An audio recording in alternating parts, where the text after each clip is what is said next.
Hello everyone, आप सब कैसे हैं। मैं उम्मीद करता हूं कि बहुत अच्छे होंगे और अपनी पढ़ाई को बहुत अच्छे से कर रहे होंगे। मैं Akash Kumar Bhadana ICT virtual classroom में आपका बहुत बहुत स्वागत करता हूं मेरे प्यारे बच्चों।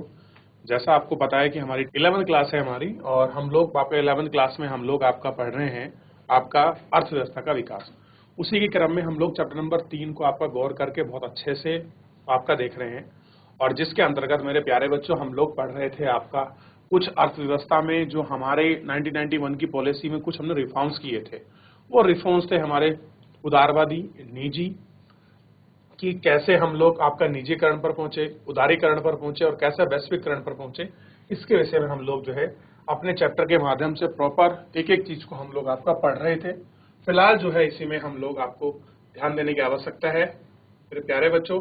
हम इनमें जो था आपका सारी चीजों को बहुत अच्छे से एक एक करके हम लोग इसमें पढ़ चुके हैं, और एक एक करके हम इनमें आपका देख चुके हैं, और बहुत सारी चीजों को भी हमने इसके अंतर्गत आपका देखा है।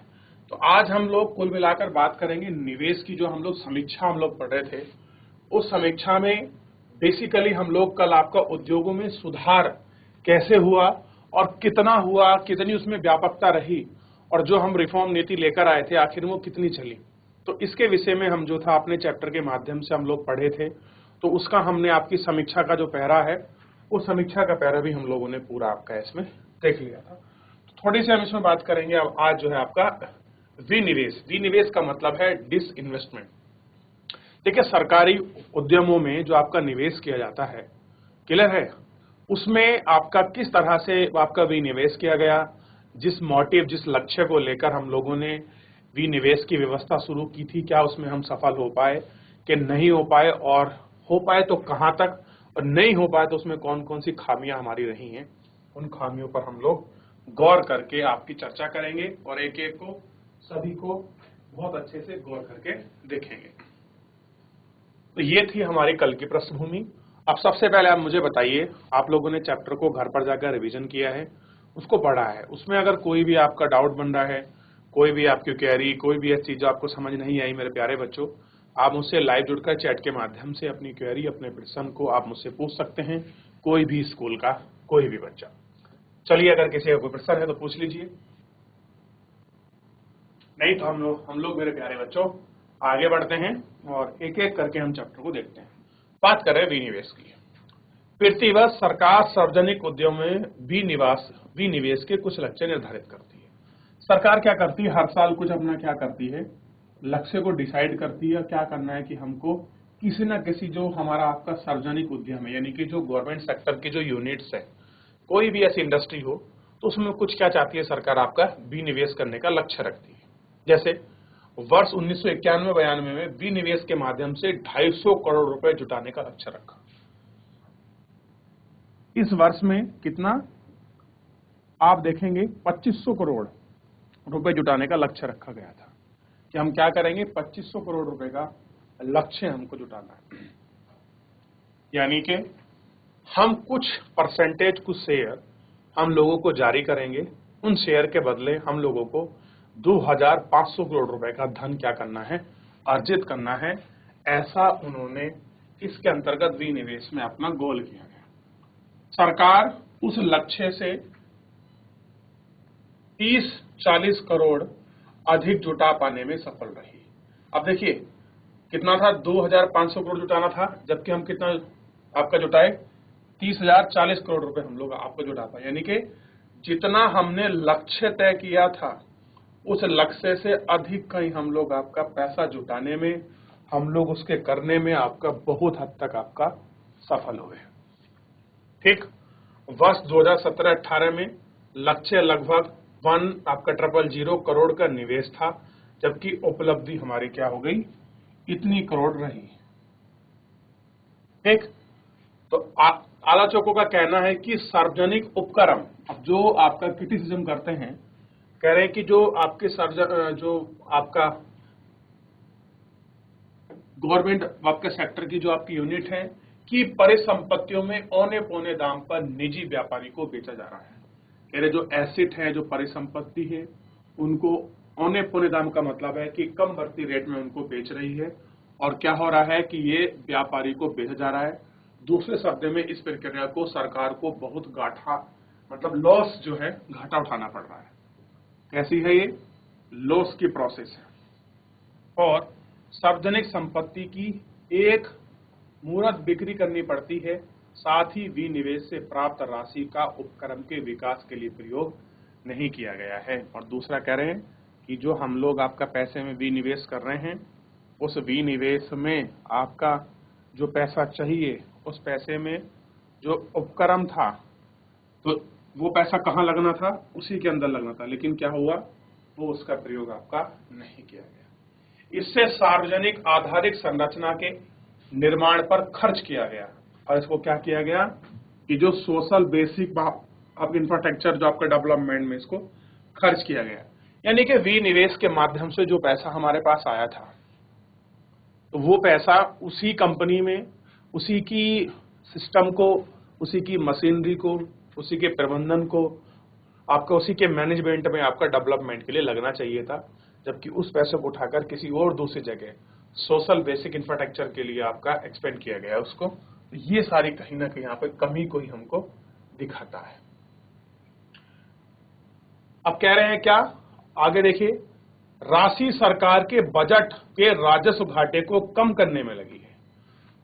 क्या कोशिश है कि जो भी आपका सरकार का फिजिकल जो आपका डेफिसिट है, हम उसको कम कर पाए।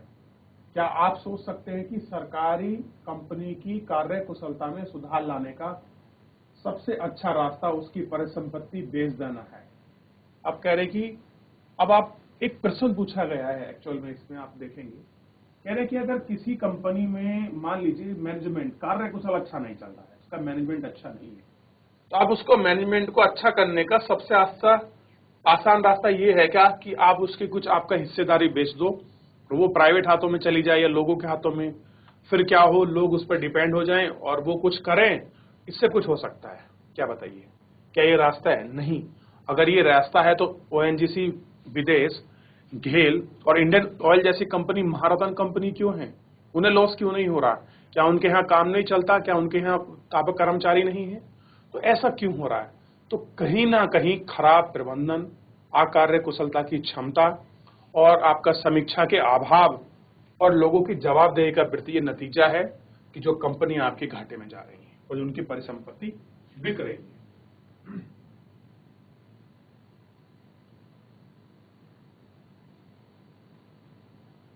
ये आपको देखना और इस पर बात करना क्या है, बहुत ज्यादा आपका जरूरी है। ठीक, आगे देखिए, सुधार और राजकोषीय नीति। आर्थिक सुधारों ने सामाजिक क्षेत्रों में सार्वजनिक व्यय की वृद्धि पर विशेष रूप से रोक लगा दी है। इस अवधि में कर घटाकर कर वंचन नियंत्रण कर राजस्व संग्रहण करने की नीति को यथाचित सकारात्मक प्रभाव भी नहीं मिला है। अब हम बात कर रहे हैं सरकार कैसे सुधार कर रही है आपका फिजिकल जो पॉलिसी है, तो कह रहे हैं उसने बहुत सारे कुछ चेंजेस में देखा है कि जो भी आपका सार्वजनिक व्यय में वृद्धि पर विशेष रूप से रोक लगा दी है कि जो पैसा खर्च होता है सार्वजनिक कामों में, उसमें जो चीज हम बढ़ाने वाले थे उस पर उन्होंने रोक लगाई है और कहा कि कर वंचन नियंत्रण का राजस्व संग्रह की नीति के यथायोजित सकारात्मक प्रभाव भी नहीं मिल पाया है। यही नहीं, सीमा शुल्क दरों की कटौती तो सुधार कार्यों की आवश्यक अंग है, अतः उन दरों को बढ़ाकर अधिक राजस्व जुटाने का मार्ग बंद हो चुका है। कैसे कह रहे हैं कि जो राजस्व जुटाने का मार्ग है वो आपका बंद हो चुका है। देखिए, विदेशी निवेशक आकर्षित करने के लिए निवेशकों को कई प्रकार के करों का प्रोत्साहन किया गया है। इससे भी कर राजस्व को बढ़ पाने की संभावनाएं छीन हो गई हैं और कह रहे हैं कि इससे आपका बढ़ पाने की, जिससे कि आपका राजस्व बढ़े, इसकी जो संभावनाएं हैं वो भी छीन हो गई हैं। इन सबका विकास और जल कल्याण आदि पर होने वाले व्यय पर जो है आपका नकारात्मक जो है वो आपका प्रभाव वो पड़ता है। कैसा पड़ता है? नकारात्मक जो प्रभाव है वो आपका पड़ता है। तो ये थी हमारे उदारीकरण, निजीकरण और वैश्वीकरण की जो आपकी समीक्षा जो हमने रिव्यू किया था उसका। तो हमने हर पहलू का रिव्यू कर लिया, इसको देख लिया। अब बेसिकली इसमें जो हम बात करेंगे, हम इसके कंक्लूजन पर पहुंचेंगे। जो इसका निष्कर्ष है ना बच्चों, हम उसके निष्कर्ष पर आपका पहुंच जाते हैं और उसके निष्कर्ष को हम लोग गौर करके एक एक करके वो सारे निष्कर्ष के जो पॉइंट हैं हम उन पर विचार करें। देखिए, निष्कर्ष के जो बिंदु हैं थोड़ा सा हम उनको गौर कर लेते हैं। उदारीकरण और निजीकरण की नीतियों के माध्यम से वैश्वीकरण के भारत सहित अनेक देशों पर सकारात्मक तथा नकारात्मक प्रभाव पड़े हैं। कह रहे हैं भारत में जो एलपीजी के जो रिफॉर्म हुए हैं, उदारीकरण जो हम लोग लाए हैं, प्राइवेटाइजेशन लाए हैं, ग्लोबलाइजेशन लाए हैं, इसमें आपका जो है इसके कुछ आपके निगेटिव इम्पैक्ट भी हुए हैं आपका देशों पर, और कुछ इसके आपको पॉजिटिव जो इम्पैक्ट हैं वो भी हमको आपका देखने के लिए मिले। कुछ विद्वानों का विचार है कि वैश्वीकृत को एक सुअवसर की भांति देखा जाना चाहिए। कैसे देखें? ये आपका एक सुअवसर मिले इसकी तरह देखा जाना चाहिए, क्योंकि विश्व बाजार में बेहतर पहुंच तथा तकनीकी उन्नयन द्वारा विकासशील देशों के बड़े उद्योग को अंतर्राष्ट्रीय स्तर पर महत्वपूर्ण बनाने का अवसर प्रदान करता है। क्या करता है? एक अच्छी टेक्नोलॉजी अंडर डेवलपिंग आपका कंट्री में जितने भी बड़े उद्योग हैं, इंटरनेशनल लेवल पर इनकी बड़ा इंपॉर्टेंस आपका जो रोल है वो प्ले करता है। तो हमें इन सब चीजों को आपका देखना चाहिए और इन सब चीजों पर हमको बात भी करनी चाहिए। क्लियर है? इतना आपको देखना है। अब देखिए, दूसरी ओर आलोचक का मत है, जो इस चीज को आपका क्रिटिसाइज करते हैं, उनका मत है कि वैश्वीकरण तो अमीर देशों द्वारा विकासशील देशों के आंतरिक बाजारों पर कब्जा करने की साजिश है। इसके अनुसार वैश्वीकरण से गरीब देशवासियों का ही कल्याण नहीं वरना उनकी पहचान भी खतरे में पड़ गई है। यह भी बताया जा रहा है कि बाजार प्रति वैश्वीकरण से विभिन्न देशों और जन समुदायों के बीच खाई का और विस्तार हो रहा है। यानी कि लोगों का जीवन इससे खतरे में बढ़ रहा है, क्योंकि अमीरी और जो आपका गरीबी है उसका गैप बढ़ता जा रहा है। आम आदमी के लिए चीजें पहुंच से बाहर हो जाएंगी और जो लोग ट्रेड बिजनेस कर रहे हैं उनके पास पर्याप्त धन की और वृद्धि होगी। भारतीय परिप्रेक्ष्य में किए गए अनेक अध्ययनों से निष्कर्ष निकला है कि भारत के 1990 के वित्तीय संकट से उसकी आंतरिक संरचना की कई भीषण विषमताओं का ही परिमाण था। उस संकट से निदान के लिए बाहरी शक्तियों के परामर्श पर सरकार द्वारा प्रभावित नीतियों ने उनकी विषमताओं और भी गहन बना दिया। यानी कि जो विषमता थी, हमने विदेशी नीति पढ़ी, उस पर काम किया, तो उन विषमता ने गहन मतलब और गहरा बना दिया है उनको। उन्हें केवल उच्च आय वर्ग की आमदनी तथा उपभोग स्तर के उन्नयन किया तथा सारी समृद्धि को इन्हें गिने क्षेत्रों तक सीमित कर दिया। यानी कि जितना भी इसमें समृद्धि की बात थी वो कहीं ना कहीं एक बहुत छोटे जो आपका सीमित दायरे हैं उन तक आपका निश्चित रह गए। दूर संचार, सूचना प्रौद्योगिकी, वित्त, मनोरंजन, पर्यटन, परिचर्चा, सेवा, भवन निर्माण आदि, कृषि निर्माण जैसे आधारभूत क्षेत्र जो देश के करोड़ों लोगों को रोजगार प्रदान करते हैं, इन सुधारों से लाभान्वित नहीं हो पाए।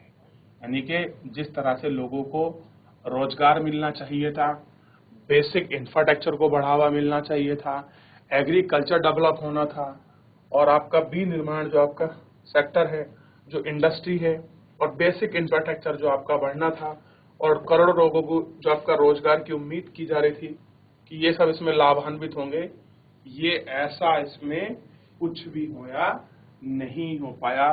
लोग आपका उतने सुधार, उतने लाभान्वित नहीं हो पाए, जिसके कारण ये बहुत सारी ऐसी समस्या जो हैं देखने के लिए आपका मिली और बहुत सारी चीजें इसमें देखी। तो इस चैप्टर में हम लोग आपका एलपीजी रिफॉर्म, उनकी समीक्षा और उसके निष्कर्ष को हम पूरा अच्छे से पढ़ चुके हैं। और मेरे प्यारे बच्चों, चैप्टर निष्कर्ष के बाद जो है आपका चैप्टर समाप्त हो जाता है, और चैप्टर में हमने एक एक करके जो है सारी चीजों को हमने देख लिया है और इन पर बात भी प्रारंभ कर दी। तो इसके अंतर्गत अब हम लोग जो हैं एक एक करके और जो इसके आंसर्स हैं, जो इनके क्वेश्चंस हैं, उनको हम लोग आपका देखते चलेंगे और उन पर हम लोग आपका बात भी करेंगे। तो फर्स्ट ऑफ ऑल आंसर चलने से पहले मैं एक बार समीक्षा को या फिर आप जो हमने इसका निष्कर्ष पढ़ा है उस पर दोबारा पहुंचते हैं। और मैं सभी बच्चों से कहना चाहूंगा कि जिन बच्चों ने चैप्टर को घर पर जाकर पढ़ा है, यहाँ पढ़ा है, पढ़ाई के दौरान इसमें चैप्टर में कोई भी ऐसी कंफ्यूजन है कि ये पॉलिसी हमको थोड़ा समझना है, इसमें कुछ हमारे लॉजिकल क्वेश्चंस हैं या हमको प्रॉब्लम्स आ रही है, हमको इस तरह से कुछ समझना है, तो मेरे प्यारे बच्चों, कोई भी बच्चा किसी भी स्कूल से लाइव जुड़कर चैट के माध्यम से अपनी क्वेरी को, अपने प्रश्न को, अपने डाउट को मुझसे पूछ सकता है। कोई भी स्कूल का कोई भी बच्चा, अगर किसी का कोई डाउट है, किसी कोई क्वेरी है, किसी कोई प्रश्न है, तो मेरे प्यारे बच्चों आप मुझसे पूछ लीजिए। फिलहाल हम इसमें आगे बढ़ेंगे आपका क्वेश्चन आंसर के लिए। तब तक मैं आपको 1 मिनट या 30 सेकंड का समय देता हूं। आप पूरे चैप्टर को पढ़ लीजिए, देख लीजिए, फिर हम लोग आगे बढ़ जाएंगे।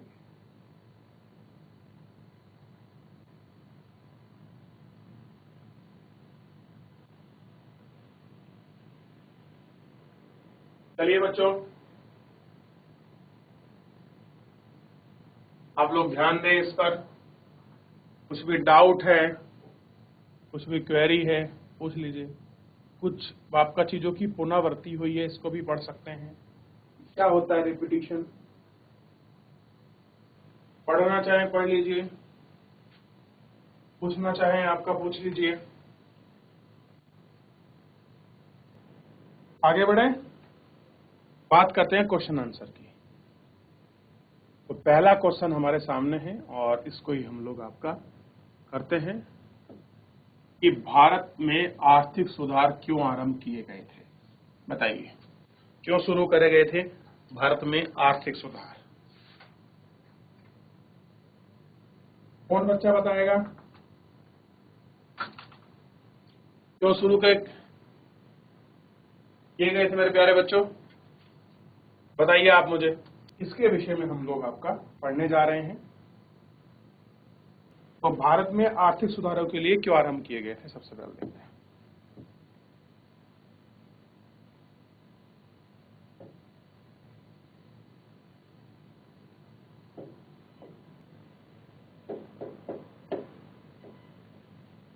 भारत में आर्थिक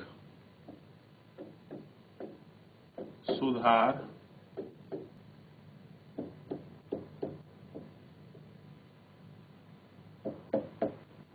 निम्न कारणों से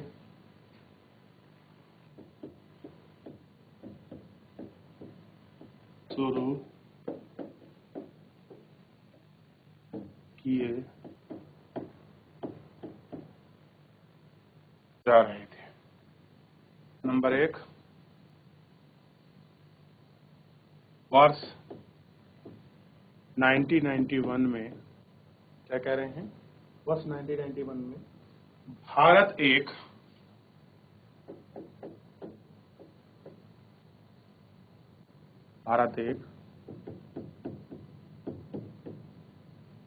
आर्थिक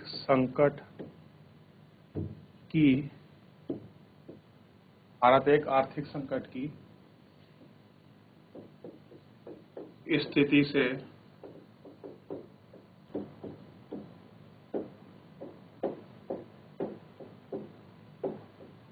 गुजर रहा था।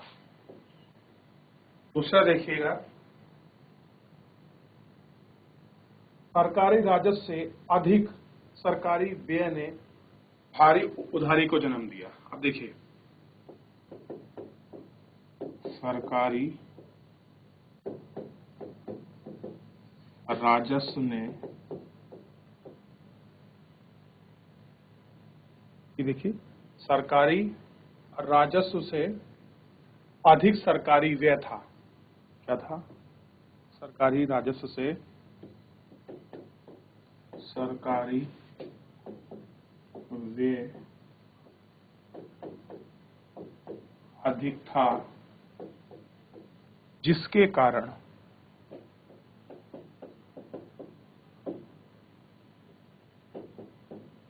कारण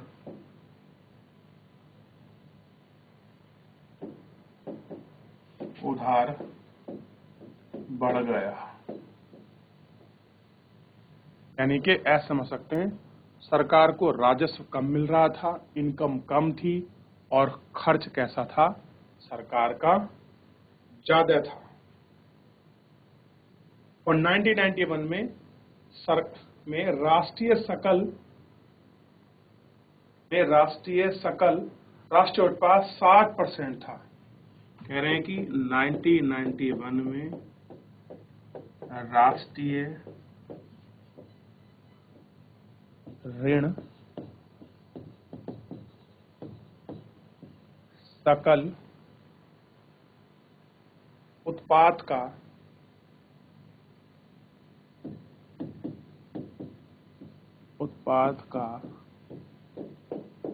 60%।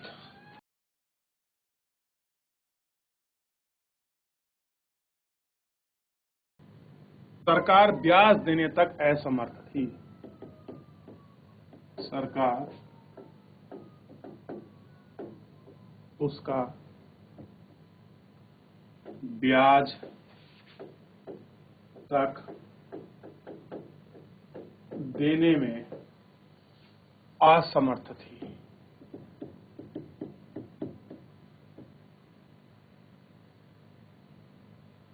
क्या थी? असमर्थ थी। इसका मुख्य कारण विशेष रूप से सार्वजनिक इसका मुख्य का कारण सार्वजनिक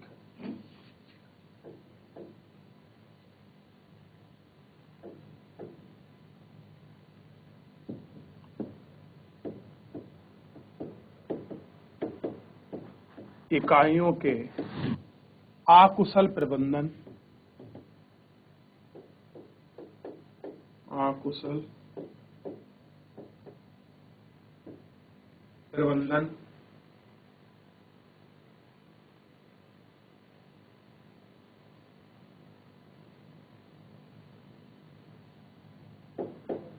था। अगला देखिए, अगला है विदेशी मुद्रा भंडार में जिन्हें हम आयात के लिए भुगतान में रखते हैं। विदेशी मुद्रा भंडार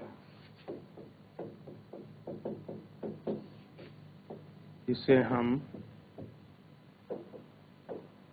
आयातों के लिए रखते हैं।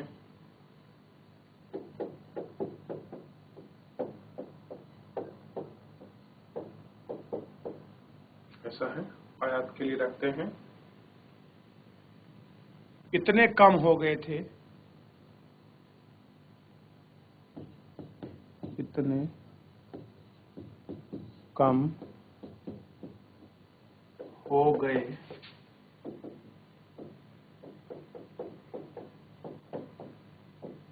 थे कि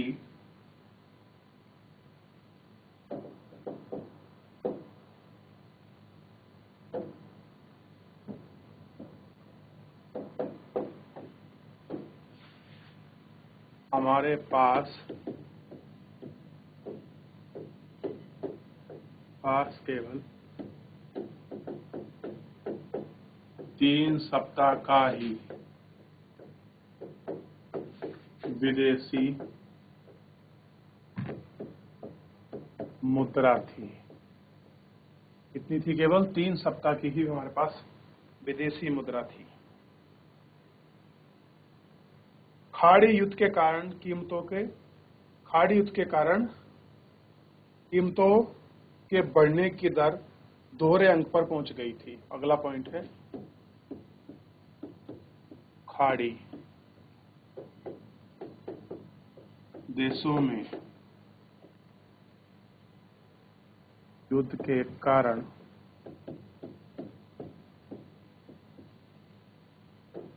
कीमतें बढ़कर दर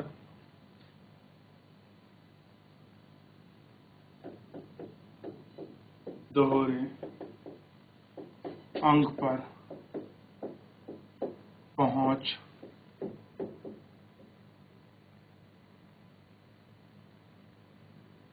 पहुंच गई थी, इसने संकट को और बढ़ा दिया। और क्या कह रहे हैं, इसने संकट को और बढ़ा दिया तथा इससे मुद्रास्फीति यानी जो आपका मंदी का रेट हम कहते हैं, जिसका मुद्रास्फीति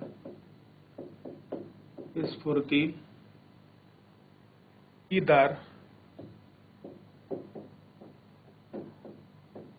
12%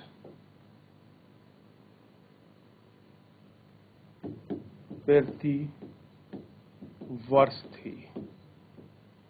कैसी थी? प्रति वर्ष थी। ये हमको ध्यान रखना है।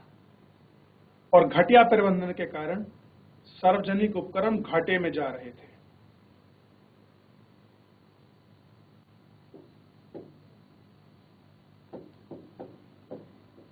घटिया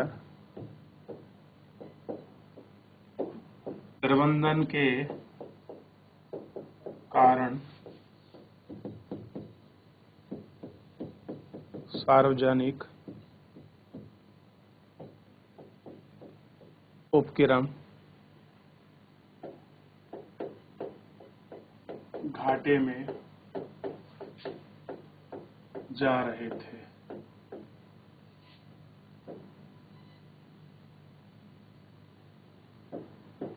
यही कारण है कि क्या कारण है कि हमने क्या करी थी इसी में, जब इस संकट का जवाब सरकार ने, यही कारण है कि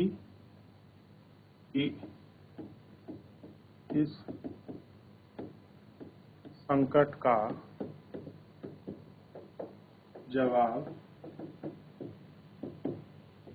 सरकार ने नई आर्थिक नीतियों की घोषणा करके ताकि आर्थिक नीतियों की घोषणा करके की। एक एक पेज को अच्छे से कॉपी करिए। 30 सेकंड का लगभग मैं आपका समय दूंगा पेज को कॉपी करने के लिए, फिर उसमें आप लोग आगे बढ़ते चले जाना।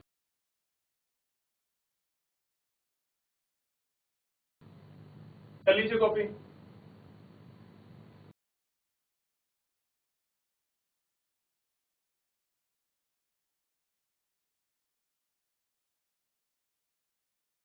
लिखना शुरू करें मेरे प्यारे बच्चों।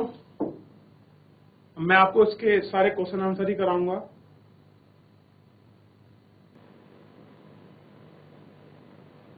हो गया? इस पेज को कॉपी करिए, अगले वाले को।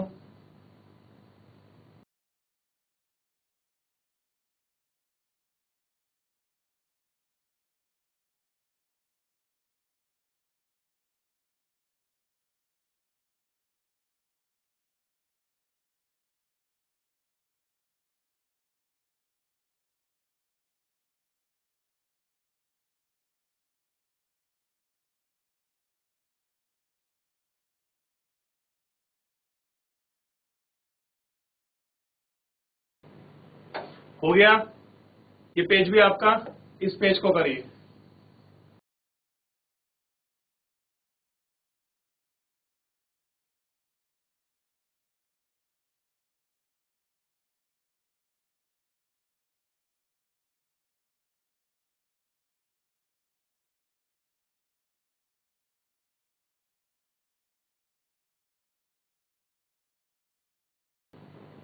हो गया मेरे प्यारे बच्चों? चलिए, ये कॉपी कर लिया हो, इस पेज को कॉपी करिए। ये लास्ट बचा हुआ पेज है जो आपको ध्यान रखना है।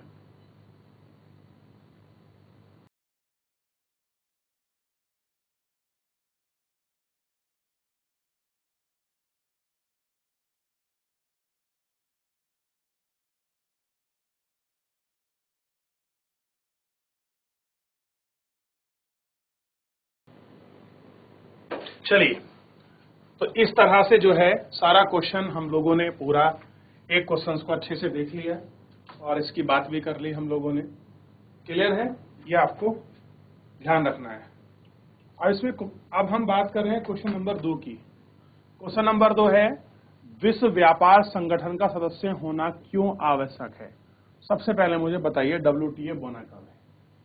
पहले आप लोग क्या करें, कल WTO के बारे में थोड़ा सा पढ़ के आइए, फिर क्यों आवश्यक है आप इसको देखेंगे। बताइए क्यों आवश्यक है। तो अगर आपने WTO को पढ़ा होगा तो आपको पता लगेगा कि जो विश्व व्यापार संगठन है उसको नियम को सरल बनाने के लिए, सुगम बनाने के लिए, किसी प्रकार की प्रतिस्पर्धा ना हो, एक जैसा व्यापार नियम हो, इसके लिए आवश्यक है या किसी और चीज के लिए। तो मेरे प्यारे बच्चों, आप लोग एक बार घर पर जाकर चैप्टर को जरूर रिवीजन करिए, पढ़िए। कोई भी डाउट बनता आप मुझसे नेक्स्ट लेक्चर जरूर पूछिए। फिलहाल आज के लिए इतना ही, मिलते हैं नेक्स्ट लेक्चर में। धन्यवाद।